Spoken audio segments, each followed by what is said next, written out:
Hey guys, this is Pastor Joel, and we are on the SuperChill podcast, and we have a very, very, very, very, very special guest today. The one, the only, the psalmist, the prophet to the people, the evangelist, the walking hymnal book, and many, many more. The Pastor Tim Johnson. Welcome, welcome, welcome. Oh, man. Thank you, man. By way of, at least this time, by way of Connecticut. He's always traveling. We were able to lock him down for a week. Thank you for coming in. Man, thank you. Of course, Pastor Jake. We are very excited to have you, Tim. Man, I'm excited to be here. We're pumped to be here, and been planning this for the last. For some of you that watch the podcast, or you guys are listening to this, some of you guys are driving on the road. A lot of people listen to this, Tim, as they work in the warehouse or they drive truck. Wow. And we say all the time, this is more like a radio show than it is a television show. But however you watch or listen, however you digest the information. But we had Tim on the Zoom a few months ago, and it was absolutely amazing. And so from then we were like, man, we got to have Tim in person. Like that would be the dream, right? And so I thank God that everything is sort of loosened up a little bit in the pandemic and stuff, and we're able to have you down. Glad to be here, man. Glad to be here. So Absolutely. For a lot of people that, and you can interrupt me at any time, Pastor Jake, jump in at any time. A lot of people that don't know who Minister Tim Johnson is, he has been in ministry for how many years now? Probably over 40 years. Yeah, no exaggeration. Yeah. Well, let's start from the beginning just a little bit, and we won't. Just 1 second, guys. Brother Tim, if you can keep that mic kind of just right in the center. Right in the middle. Oh, right here? Talk right in the Okay. middle. You Talk can right adjust in the the mic, put the ring mic to you. Okay. Put it right up to you. Okay, cool. So was that cool. being edited, or we just keep going? We just keep going. We had to fix the mic. Okay. So for a lot of people, we won't spend the full hour and a half, whatever, on your childhood or anything like that. But just so people get an idea, where are you from? And let's talk about your family just a little bit. Sure. Well, I'm a child of a deacon and a Sunday school superintendent, choir leader. Maurice and Geraldine, Maurice and Sarah Johnson were amazing, godly people, man. I was born and raised in the Apostolic Pentecostal Church. My mother was a former Baptist. My father was an amazing man. He had a third grade education, had to quit school and had to leave school in third grade and take care of his family because his mother died. Wow. And he was not, and his father was not there with him. Yeah. So I've done a little bit of a history search in my family, but my father, everything he learned in his vocabulary, you would never know if you met my father. He learned everything from learning and studying the Bible. So he studied everything from Islam to Josephus, to all of the heavy Self-taught, and learned the Bible, man, and taught us. and you come from a ministry family, and you come from a singing family too, right? Yeah, man. My mother was an amazing vocalist, man, and one of the most incredible alto singers ever. She was in her home church.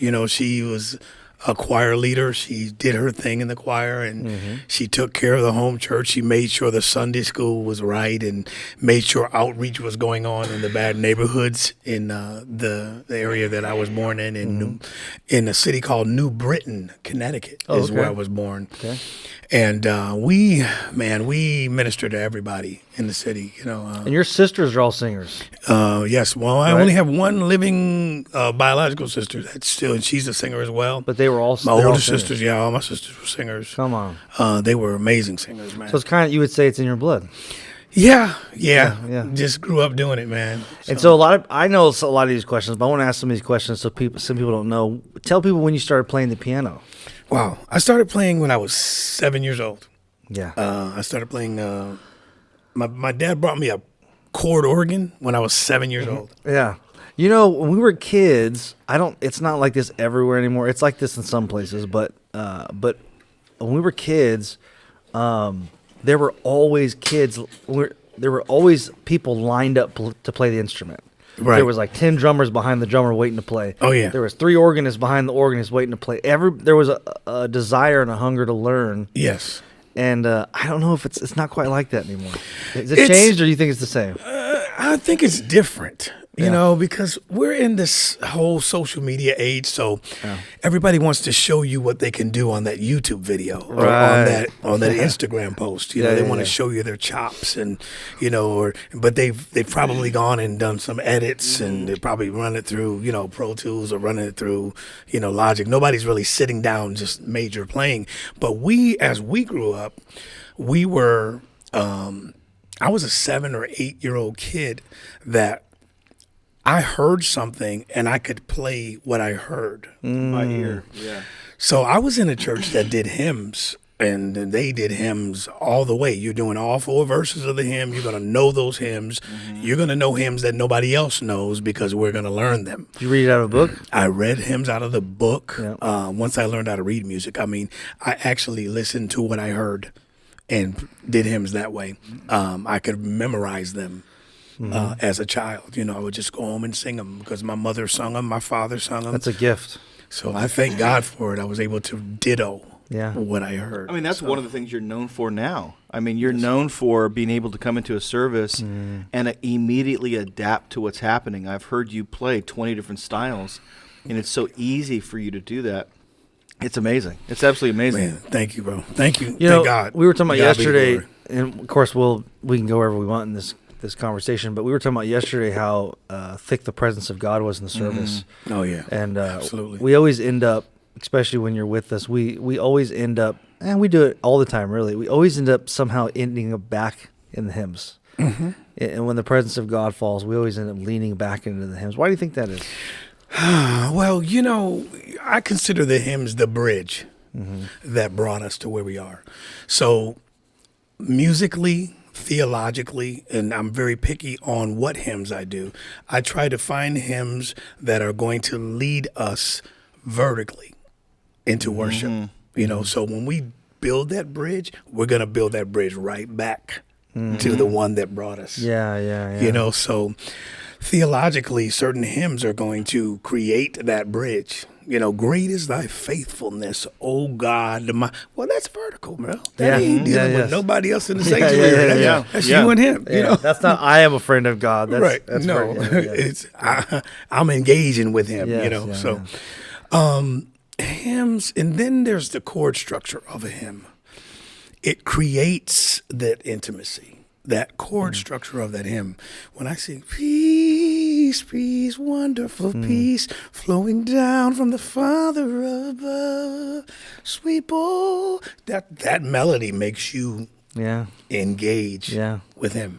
How often? Because you said you think about it. How often do you think about it, and then how often do you just like it just is downloaded and you have to say it? Oh yeah, Like it's already coming out before you even start Yeah. playing. How often does that happen? man, All the time. all the time, especially in a worship service. It's like the shifts happen, so they just create it. The wave happens. You think about his goodness. Yeah.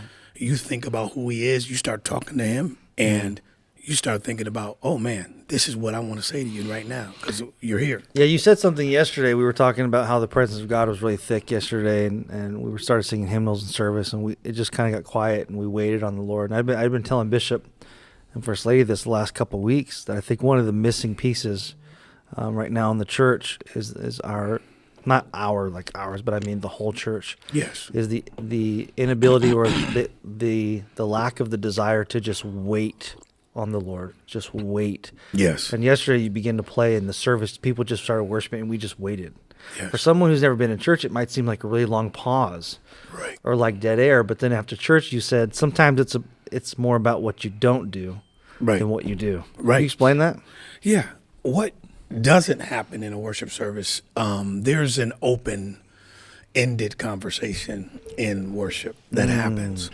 So we're engaging, we're talking to God, but what point do we allow God to talk to us in the worship service? Well, it has to be when we're silent. So prayer, worship, that experience is a dialogue. It's not a monologue. It's a dialogue. It's a conversation between listening, you speaking. and God. So you have to stop making noise and allow him to come in. Yeah. So we're requesting his presence. We're summoning his presence into our atmosphere. So when he comes, why do we want to keep making noise and not allow him to Yeah, speak to speak, to us sure. and That's do what he good. wants to do? So That's good.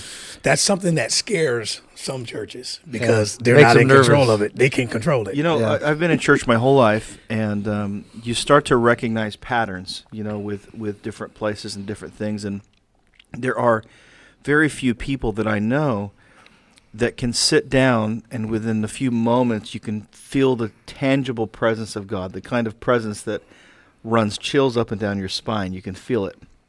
You are one of those. My dad is another. Absolutely. There are a few others that I know can do that. What do you think are, because you've already said one thing, you said that worship is vertical, Yes. that it's a conversation. I've noticed that a lot of our worship these days tends to focus on the individual, what the individual can get out of the relationship with God, but Right. not really talking about God much. Then you talked about the waiting. What do you think are some of the like if someone is sitting here watching today and they're saying, I want to feel that same presence that we felt in church. I want to feel that in my home. What do you think are some secrets to that? I mean, what are the secrets to the presence of God, you think? Well, that whole vertical thing is in the lyric of a song. Because if a song is talking about me and mine, then you know it's not worship. It's not vertical. It's only outer court experience, or it's more so, and I'm saying that's a big word for someone that may be new to Christianity. So if I'm just talking about me and my, like what the hip hop artist is talking about, he's talking about his car, his me, his my, you know, or the country western artist, then I'm nobody different. But when I'm in an intimate relationship or intimate conversation with God, then I am looking for songs that talk directly to him and to create space. So I'm looking for songs that I hope people are space. listening to this. Create space. You're writing songs that actually create a space Right. for the Lord to talk. Exactly. That's unheard of. Exactly. That's unheard of. That's what we have to do. That's what needs to happen. That's the kind of songs I look for. If I'm looking for some music to listen to when I'm trying, like if I'm very tired and I want to sleep, I'm not going to look for anything that's got a lot of noise and craziness going on. I want something chill Yeah. that will create a me and God peace that we can sleep. Yeah. Or just a space of peace. I want peace in my That atmosphere. makes sense. So, especially with what's going on in our world right now. I mean, that's something that is elusive to a lot of people right now. They can't find peace. I mean, they spend more time with their kids that they ever have spent in their lives. They're spending more time with their wives and their children than they've ever spent. Yeah. And it's like you have to find something that creates peace. That's good. So that's the kind of music that I that's what I search for, even when I pick a sound to play. You're not new to this by any means. We often credit you to the sound of man, I don't even know what you call it anymore. The demonstrative while the preacher is preaching, the bump, bump, bump, bump, bump. You know, all that kind of stuff. Yes. That I know of, I remember you were doing that back in the 90s. Oh, man, yeah. And creating a space and an anointing for people that were preaching. Even at Azusa or whatever, I heard you doing it at different churches. Noel Jones, which, by the way, it would be amiss if we didn't mention all the people you've had a privilege of playing with or accompanying. Could you just name a few people? A lot of people, again, that don't know you. Let me see. Noel Jones, definitely. I got to play for Kenny Rogers. That's one of That's my cool. big. That's one of my big.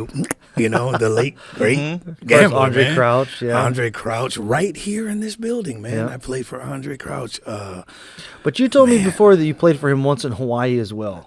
Is that right? No, I never played for him in Hawaii. I don't think I've ever. No, that was the first time Oh, that you actually played with him? I Wow. actually played for him. Was Yeah. here. Yeah. Wow. Yeah. Now that's for him being gone right now, and that's another one that forever etched in my mind are the lyrics to the blood that Jesus shed for me.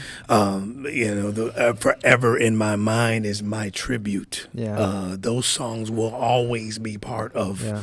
who I am as a musician because I learned how to play with live in London Yeah. LPs and a Vinyl old record. Do you upright have that, piano. by the way? Do I you have don't. That record? I've been looking You gotta, for it, though. I've had it. I Listen. gave it away. I think Really? you gotta get Listen. it. I got to get it. Live in London. Andre Always Crouch. remember. Oh my goodness. Yes. Jesus, man. Always keep him on You're my, your mind. yeah, love that it. was so rich. Andre Crouch, man. Jeez. Let me see. Let me think of who else. We played for Kirk Franklin at that set. We played for Mary Mary. Israel Holton. of Israel course. Holden have toured with Israel.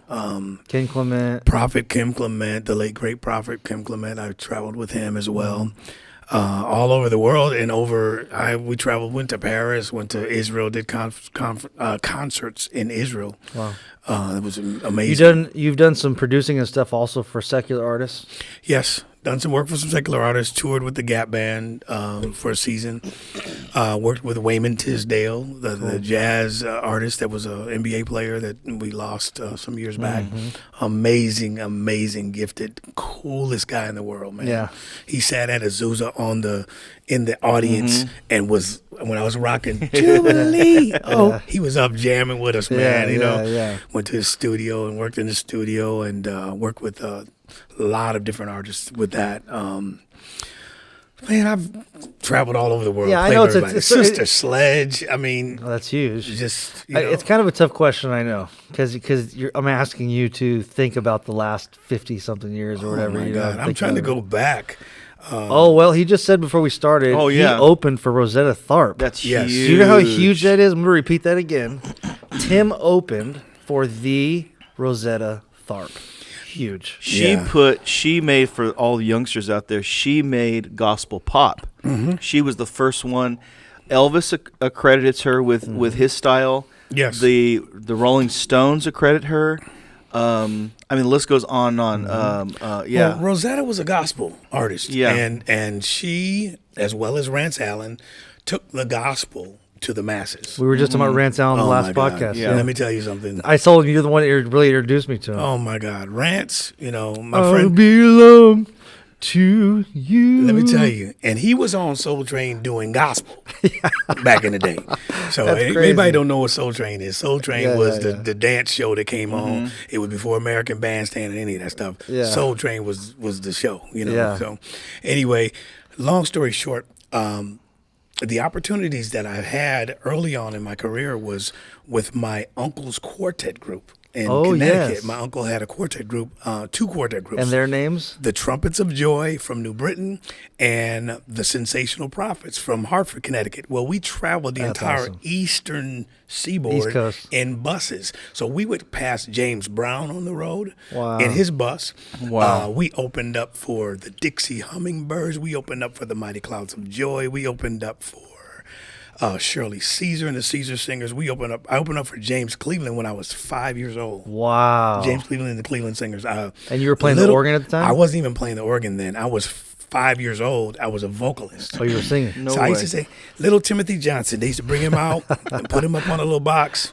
This little light of mine. Yeah. I was tearing it up, brother. Please tell me, do you have With any the quartet film of group. that, audio of Oh that? man, it was in the In 1800s, little- man. So, you know, there's nobody- Like little churches and stuff. Yeah. They may have some of the video. There was a TV station in Philadelphia. I bet the you could Dixie find it. Hummingbirds were amazing, man.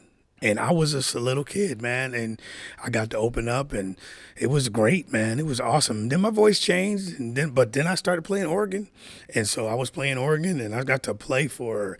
I don't know if you guys have heard of the greatest, one of the greatest, the guy that wrote "Precious Lord." Mr. Dr. Thomas Dorsey. Oh, sure, of Well, course. he came to Hartford. I was about 9 or 10 years old, and they needed somebody to play for Dr. Dorsey. So he was going to sing, Precious Lord. So say, Timmy, get up there and play for him. I said, I went up there and played for Really? Dr. Thomas Dorsey. Wow. Man. Wow. That was one of the greatest That's huge. achievements of Yeah. my life, you know. Yeah. So I thank God for that. And, you know, a lot of the more recent things that have happened, you know, with the Israel and well, that wasn't even recent. That was like 20 something plus 20 years ago now, yeah. man. And Yeah. Jubilee and the song we did yesterday in service, Awesome God, that song's been done all over the world. Yeah, but Promise some of the Keepers songs are recorded it. still on top. They hit top. I mean, your song, "You Can't Hurry God," You Can Hurry God, yeah, got in the top 200. top 200, and that was on the. I mean, the way I heard the song, which is funny, is I was listening to and you and I have always talked regularly, even wherever you're traveling, wherever. But the way I heard the song was you had sent it to me, and I think or you told me about it. I downloaded it, but I didn't really listen to it. And then I was listening to XM radio, and I heard your voice. You can't hurry, and I was like, "That sounds like Pastor Tim, man." And I looked at the radio, and it was it's unreal. So Yeah, for it to be God's been on, good. I mean, I didn't look it up or anything. Yeah, it's on pretty Sirius. good. It was in That's the top awesome. 200. That awesome. went very well. Tommy Sims actually produced that song with me. I was playing the piano, but he produced the song. His brother Marvin Sims is playing drums, and it's actually a cover of Billy Preston's version from his album. Really? So it's and I sung I it love Billy just like Preston. Billy, Yeah. man. Billy I love was Billy Preston. Please, that's one of the greatest B3 A lot of people didn't know he vocalists. played the organ for A. Allen. My grandfather Wow. knew Billy Preston very well. And he was the fifth Beatle. Yeah. Oh yeah, that's what they say. That was yeah, Billy. that's what they call him. Billy played for everybody. Frank Zappa, he played for the Rolling Stones, but Yeah. he still kept his gospel sound. He never changed. He Never lost it. He would dance. He was Church God in Christ boy, so Yeah. he danced on the stage when he was. If you look at some of those videos. When he's playing for Frank Zappa and for these different Rolling Stones and stuff, this boy would start playing some church music and start shouting and start Yeah. praising God, man, in the middle of the show and didn't even care. I love That's the Way God Planned It. That's the Oh, way yeah. God planned it. That's Great the way album. God wants it to Great be. album. Let's talk a little bit about your family. Yes. You are married Yes. to, I think I've told Tim this for years. I'm gonna start a Lynn fan club. Oh yeah. I think Lynn is the best. The best. So If you die, I'm scooping her up. she will be watching this, Well, she's watching. She heard you. and she never ages. I told Tim this morning. I said we were talking on speakerphone. I said she's a vampire. She never ages. Man. She looks Man, great, I thank God for her, man. but she's a gem. She's your rock, huh? That's it, man. I wouldn't be who I am today if it was not for Lynn Johnson. She is a queen, man. She is.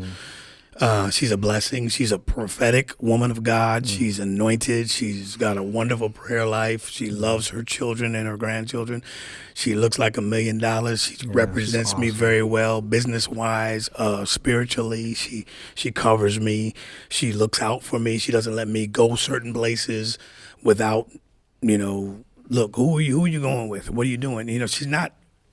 She doesn't rule over me, but she covers She me. covers you. She Yeah, covers me. you guys. I've watched you guys cover each other in prayer. Yes. And how important is that for you guys? Man, as couples, it is so important and strategic that these three levels of relationship are right. Your spiritual, your psychological, and then your intimate relationship.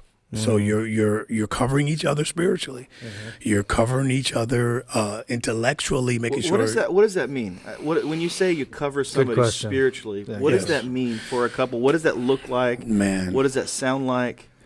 Because a lot of people are listening to this and they go, "How do I do that? Where do I even start?" Yeah. Well, if a wife and you know that your husband represents you, as a wife should pray for her husband. She should make sure her husband is covered in prayer every day and that he's nurtured and that he is made to feel like the greatest person. On the flip side, husbands should cover their wives as well. Represent them in 100% of the way. Make sure they are not struggling for anything. Make sure they're not hurting. Make sure that there's no loss in their lives. That everything that I can do. I wash dishes. I vacuum floors. I That's take the care of physical babies. aspect, yeah. I take care of the grandbabies. I help I burp a baby. But you guys pray for each other regularly. every day. Yeah. Pray for I've each seen other you guys every actually day. lay hands on each other. Every day, man. It's not a bad thing. People listening to this is not a bad deal. Every day. I've seen them literally lay cross arms and they lay hands on each Yep. other. That's pretty awesome. Every day we study together. We're in the Word together. Even though I'm over here and she's over there, we're going through our devotionals and studying the Word together, building each other. Mm-hmm. And like, if there's something that hits me in the spirit, I say, "Boo, look, blah blah blah blah blah blah." Mm-hmm. She says, "You know what? You're right." And all day we're engaging That's awesome. and In the Word. helping each other, That's lifting awesome. each other up. Medicine. It's food. It's good for you. And we go through stuff too. Yeah. And stuff is tough. Life is tough. Yeah. You know, How long have you known Lynn? man. Probably 40, 45 years. I've known her 45 since years. she If was she like I was didn't realize you knew her 11. that long. You got to talk to the middle of your mic, by the way. I didn't- Listen. I'm sorry. Yeah. 11, 12 years old. I've known her about 40, 45 years. You know? Yeah. Yeah. They were high school sweethearts, right? Oh, Yeah. I didn't realize that. And we're actually younger than high school when we know each other though. Oh, really? Well, yeah, she knows my parents. I know her parents. Really? Yeah. What a we're- blessing that is. Yeah, we basically kind of grew up together. Wow. Wow. How many Yeah. kids do you guys have? We have 8 children. Well, one is going to be with the Lord, and we have 7 living children. Wow. Let's Yes. talk about that. So let's talk about that just a little bit. Your son that went on to be with the Lord. Yes. I'll let you explain it. Some people that follow you on Facebook may know. But can we talk about that for a minute? Sure. Thank God I'm able to talk about it now. There was a time when I had to. Matter of fact, I was here when he was going through a lot of that I remember. stuff. Our son David, in 2017, took his own life. He was biologically my youngest child, but he was our second to the youngest child together, and he was going through some anxiety and depression and some things, and then he began to go see therapists, and they began prescribing things, and he started doing some stents. He had a couple of suicide attempts. We really did not know what was going on with him, but one day he left an appointment and went to the 10th story of a garage and walked to his death. Shut the entire city of New Haven down, and it was the most dramatic day of my life.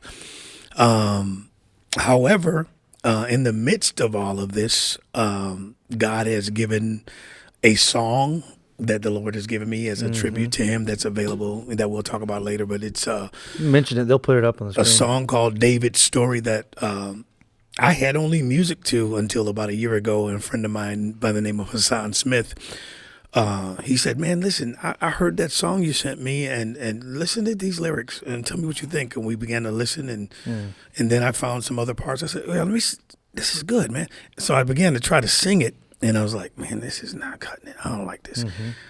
But then I started thinking about David's story, and I began to go through the lyric again, and then I added this and I added that.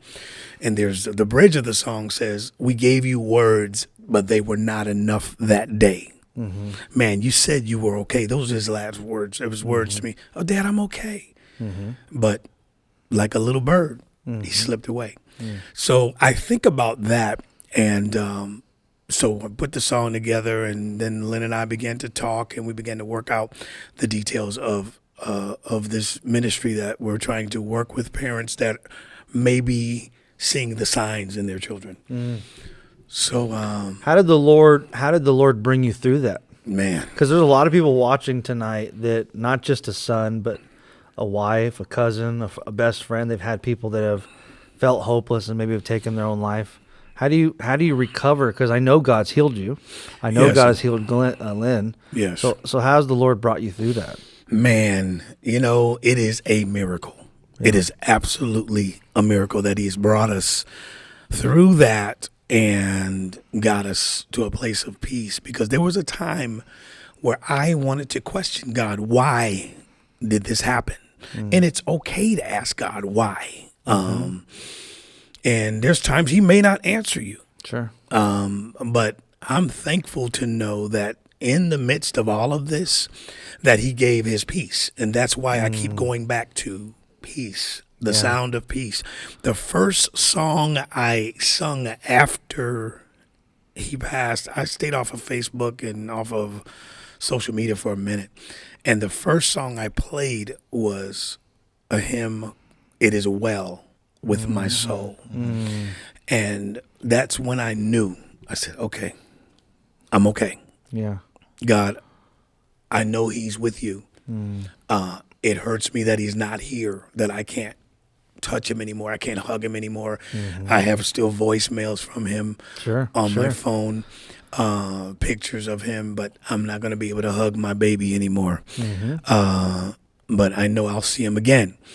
But when peace like a river attendeth my way, when sorrow like sea billows roll, whatever my lot, whatever happens, the loss of a child, whatever, thou hast taught me to say, it is well. It is well with my soul. So the writer of that song obviously had to resolve with some things. Yeah. You know, you get to a place that things are so difficult to deal with that you have to come to a place of resolve. God, okay, this is horrible. This is ugly. I don't know what to do with this. I don't want to bury my boy. I don't want to close this thing. Sure. I don't want this part to be over. First of all, it should be a father, son burying his father. You know, it's so. After dealing with all of that, and this is going on 4 years now, the Lord began to speak and said, Tim Lynn, listen, there's other people that are going through this. This was not about you. This was about you showing someone else how I'm going to do this. So Rafa Talks. Which we'll put that up on the screen, yeah. Rafa Talks is being birthed as we speak. So can you spell that? Well, they'll see it on the screen, but. Jehovah, R-A-P-H-A, Rafa. Talks, TALKS.com. Yeah. So that's where we're going. We're trying to help create some dialogue for people that are either going through this or have gone through this. And it's not just going to be two groups from the ages of 18 to 22, the child from the 18 to 22, but it's also for wounded warriors. It's also for college students. It's also for people that have been dealing with depression and anxiety with COVID. Right, I was going to say right this now is is a a huge tough time for that right now. Very, a lot of people are very. struggling with that. And, you know, and before where maybe they had to go to work and they had to hide it, you know, a lot of people are not going to work. Now they're just staying home. At home. They're not Working from home. They're too paranoid to go to the stores. They're too paranoid to go to the doctors. And so Tough they're time. struggling with that, carrying that depression. And if we're not careful, the enemy will sneak in with those thoughts of suicide, that kind of thing. Yes. So you're saying that your time, to be clear, your time in the presence of God is what brought you, or I should say, kept you sane. Absolutely. Kept you delivered. Absolutely, man. I would be sitting on Facebook Live and pull my keyboard, plug my keyboard in, and I got a sound, and I began to play, and I would turn the video camera on and just open up a file and just play and sing, and I would go from hymn to hymn or begin to sing There's a Lifting of the Hands, which is one of the other songs I was able to write. I began to sing, and it just began to exude healing for me, and it blessed others. So it was a blessing to be able to give that to the world and to give the pain back to God. It's kind of a personal question, but are his siblings and your kids, have they healed from this? They're in the process. They're working For some through it. people, it is a process. They're huh? working through it. Some of my children are dealing with it. Each of them are individuals, so Yeah, different. they're dealing with it different ways. I mean, my oldest son is really having a tough time. He's having some PTSD with all the loss that he's had, including his younger brother DJ. TJ, he's moving through it, but it's been tough. Let me ask you- Brittany's just been tough. Yeah, I love your kids, by the way. Oh, I they're hope great. Brittany's watching this. I hope TJ's watching this. They're so cool, Absolutely. which is a reflection of yourself. Praise God. Let me ask you this. How do you, after you've lost a loved one, not just a suicide, but anyone that's lost someone that's one of your kids or someone you're in love with, how do you move forward without feeling bad? Does that make sense? You know, It's like somebody look at you and they go, "You should be mourning more, or you should be doing," and you're like, "I do feel certain times, but God's healed me. I know where He's at," and so you're able to move forward without feeling bad. I shared this with a group that I was with the last week, a men's group. Pastor Joel and Pastor Jake, it's okay not to be okay. Okay, yeah. And I realized That's good. not being okay helps me be able to get the help that I need. Because if I'm going to sit here and act like it's all good and I need to talk to someone or I need to chill for a minute, I need to be quiet. It's okay. You have to admit you're not okay so that you can become okay or get in the position to be okay. So we've been doing a lot of that. My oldest son, Kevin, and all the way down to my little girl, Taylor. It's a blessing. Oh yeah, I forgot about Taylor. I mean, She's sweet. we have so many personalities. I mean, Yeah. we have so many personalities. Yeah. We just had our last two grands. I laugh because they really are different personalities. They're all Totally. funny, and they're just like little pieces of Tim everywhere. Totally different And Lynn, personalities. Yes, God's good. He's been good to us, but it's okay. Just like the song says, when peace, like a river, attendeth your way, when you're going through stuff and it's going to be all right. But then on the flip side, when sorrows come, whatever I have to deal with, you've taught me it's well. Yeah. When I was in college, Hillsong was coming out. They were really hitting.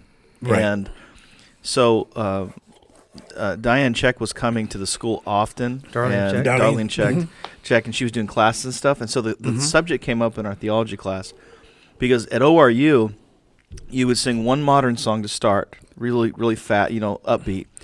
And then the second song would always be a hymn, and then a guy would get on the pipe organ that went all the way up to the ceiling. It was amazing. And you would hear the pipe organ play the hymn, and you would sing the hymn, and then they would go back to a modern song. So the conversation came up, what's the difference between a song that's a Hillsong song and a hymn? And the teacher said something that was really interesting. He said, not Jake, he was talking to somebody else. He said, can't you tell the difference? And they said, no. And he said, the difference is that hymn was written in the midst of a storm. It was in the midst of pain. Whereas that song was, they liked the lyrics, they liked the sound of the chords, but it necessarily wasn't written because with a hymn you get that sense that the person who was writing it is going through something. And the song is answering questions. The song is redirecting their focus. And I found that over my life, it's interesting because you even talked about, you keep saying, I had to make peace. I had to create peace with this song. So often we have this Zen-like approach, this Buddhist approach to life, where we're believing that by silencing the world and by sitting on a beach in Tahiti, that's Zen, that's peace. What you're saying is the opposite of that. You're saying you've got to involve things in your life that bring the peace of God in. You've got to involve things in your life that draw the presence of God. A few weeks ago, I was struggling. I was sitting in my chair outside, and I was there for like 4 hours. My brain was going wild. And all of a sudden, God spoke a song to me, and I felt the presence of God, and all of my anxieties went away. Something I had struggled with for weeks, just like that, went away. Yeah, he takes the pieces. See? So the brokenness, your life is in pieces, and then the presence of God creates peace. Like magnets, they From come those back pieces. Yeah. And then everything starts.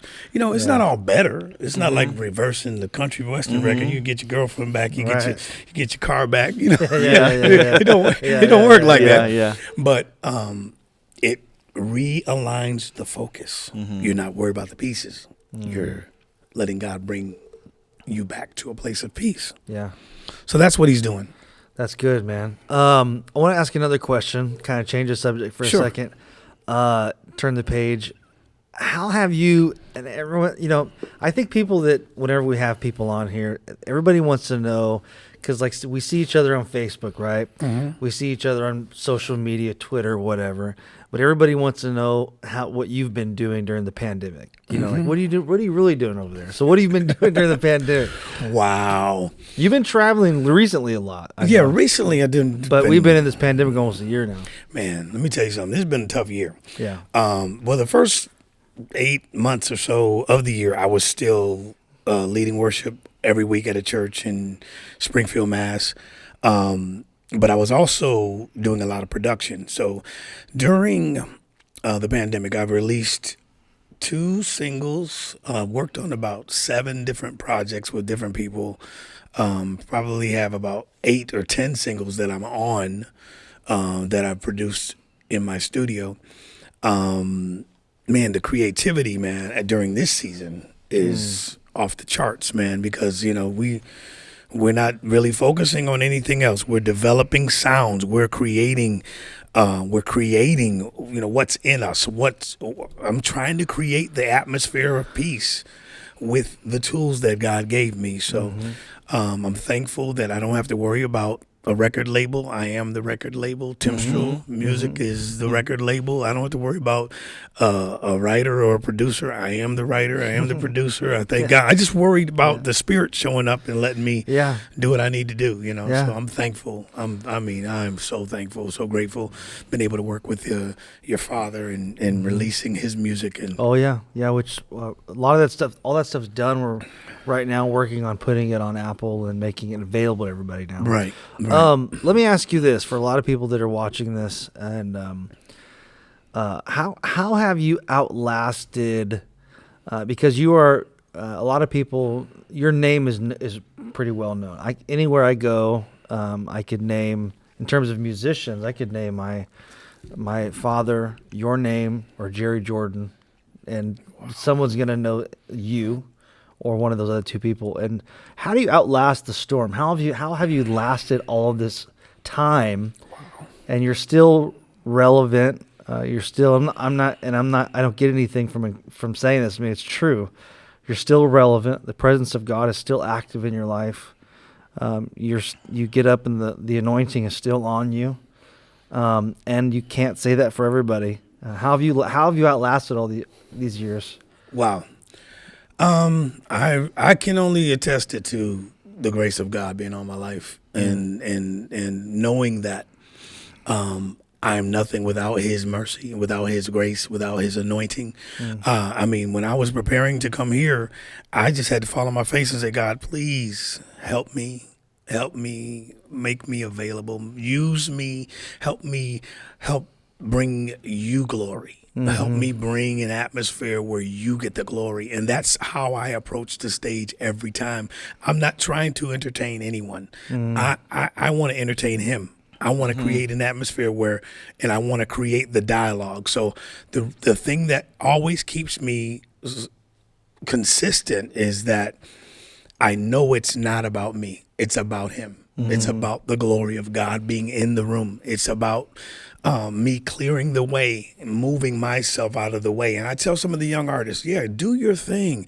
But man, remember who gave you the gift. Remember who gave it to you. Remember who made it possible for you to do what you do.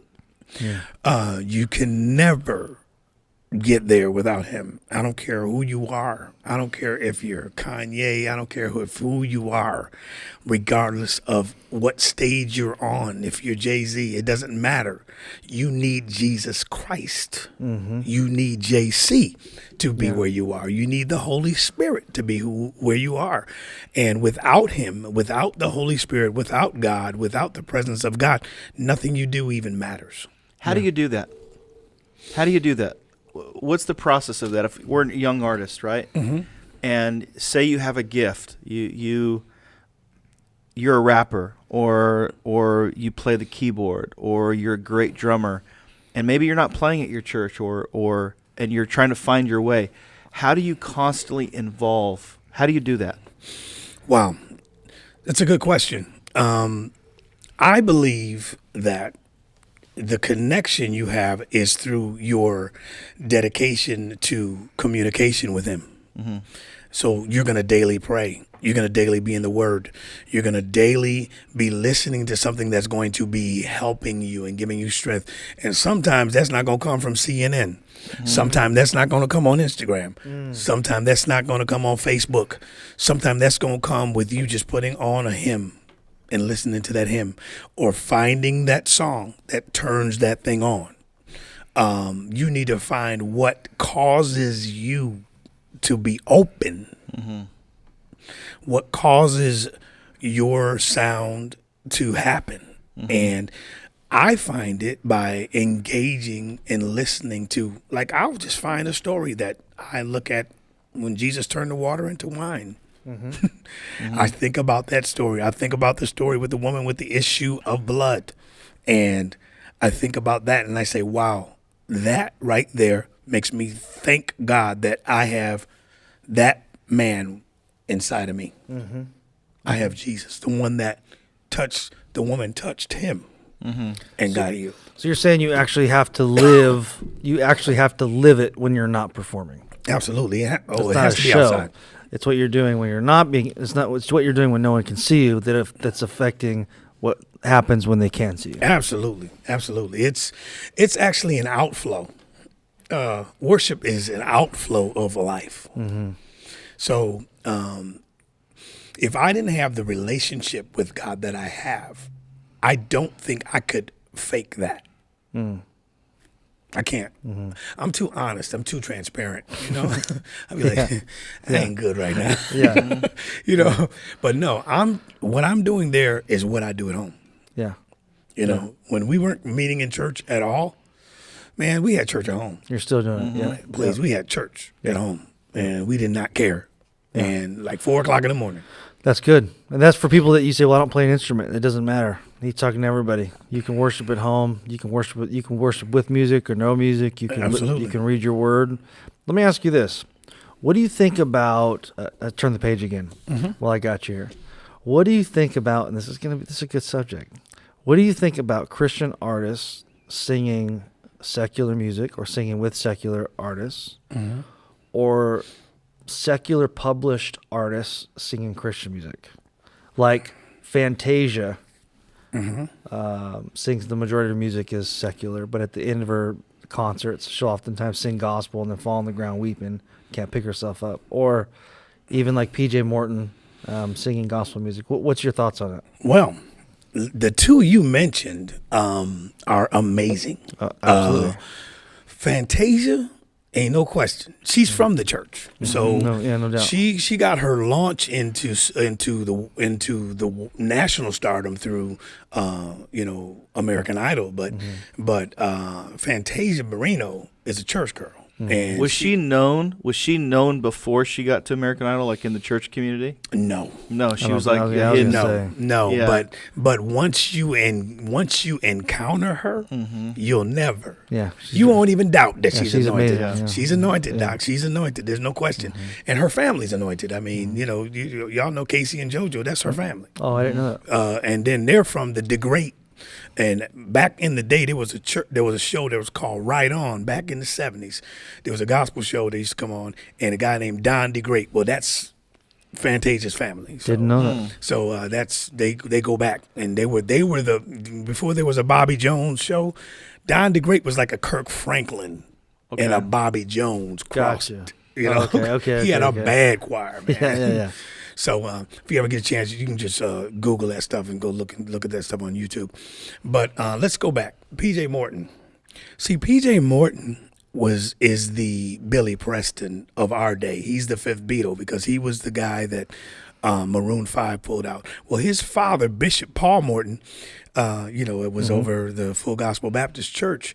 PJ was a New Orleans musician, but he produced for people like India Arie. He wrote songs for a lot of people. The first gospel song that I know of that he wrote was the song called "Let Go, Let God." Soon as I stop worrying, I'll just worry. So PJ is like a Stevie Wonderish kind of Donny Hathaway-ish type. Right, that's a good way guy. to say it. I can see that Donny Hathaway. Yeah, I can see So that. he just released his first gospel album. Oh, PJ did? Yes. Oh, I didn't know that. The gospel according to PJ. Get that record, man. Oh, okay. That's a bad record, man. I'm just telling you. He has everybody on it from Jay Moss to Jay Moss has Leandria. resurfaced. Oh, well, Jay's a pastor. He's pastoring in Detroit. I saw area. that. Yeah, he's, but I hadn't seen him for a minute. yeah, Jay has been behind the scenes. Jay's thing really wasn't even gospel. Really, Jay's thing was R&B. He was behind the scenes with NSYNC and different artists and stuff. I didn't know that. Yeah, so Jay is amazing though, man. I love Jay, man. Yeah. I had him at my church in San Antonio some years back, and the brother turned it out, man. He's just a bad man. Just Yeah, a yeah. That Clark Moss connection. That's they're family. Him and he's the Clark sisters' cousin. I didn't know that. So yeah, Related. his father Bill Moss in the Celestials was I've heard that. yeah. Yeah. Well, that's Matty Moss's brother. Oh, wow. Matty Moss Clark. Okay, yeah. Their mother, that's their uncle. Yeah.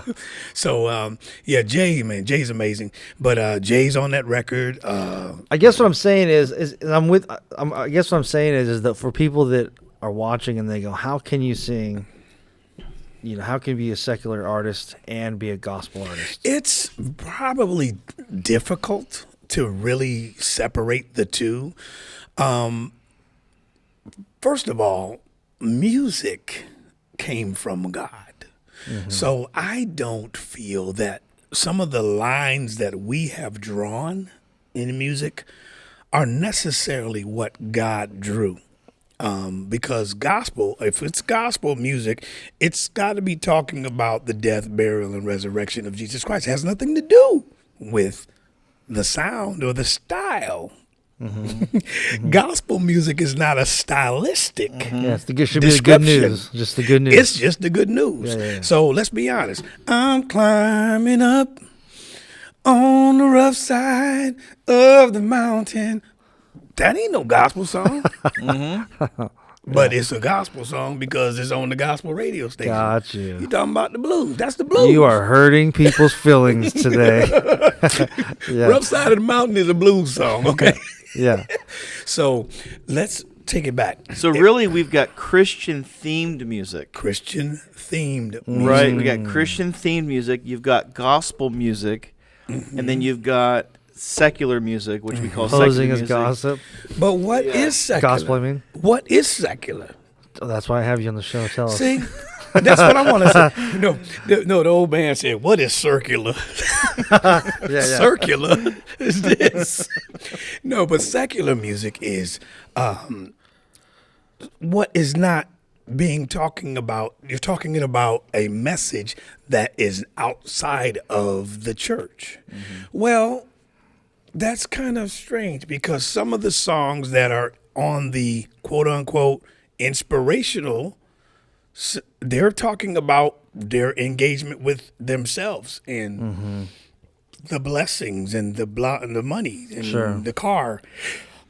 I got this and I'm doing this. It's all about me. That's not, well, that's inspirational, but it's not gospel. Sure, that makes sense. So if I'm singing a song about love, well, God is love.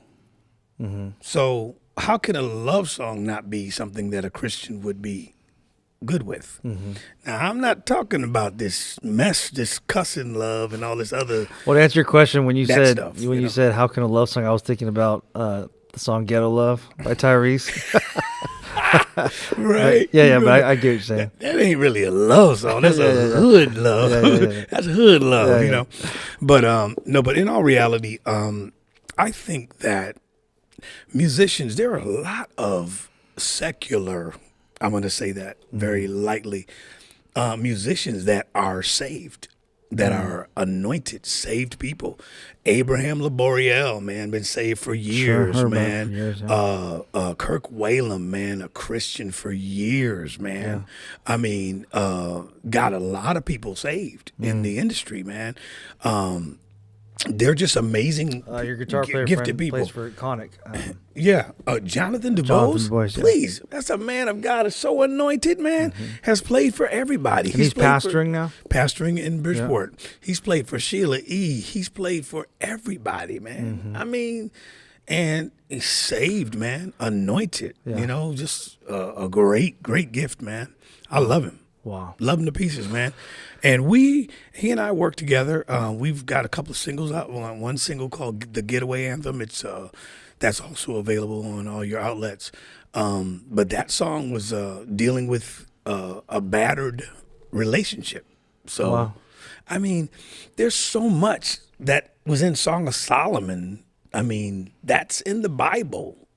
I mean, let me read some of the lyrics of Song of Solomon and tell me if that's gospel. Yeah. Well, before we go, because we're running out of time, and we're probably going to do another man. podcast before you leave town this week. Okay. But do you have any more? I have one more question. Do you have any questions before you go?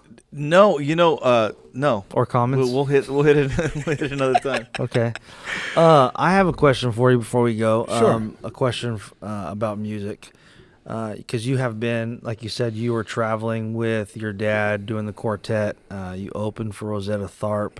Mind blowing. I mean, you like a lot of musicians from in your age range studied Andre Crouch and played with his records. You've been around for a long time. And is there still hope? This is my question. Is there still hope? The world is rapidly changing. And the church, Pastor Jake and I were just talking about this last night. The church is rapidly changing. Yes. Is there still hope for music in church, the presence of God as we know it? Oh, man. Listen, as long as there is life in our bodies, there is hope. This world is in a turmoil. And without the gospel, without the anointing of church music, without that anointing, without that sound, I believe the world is a much more horrible place to live. So it is important, it's pertinent that if God's given you something, please play it. There's a greater platform for you now than it's ever been, especially as an independent artist. I'm not signed with a label at all. I've been independent for a long time.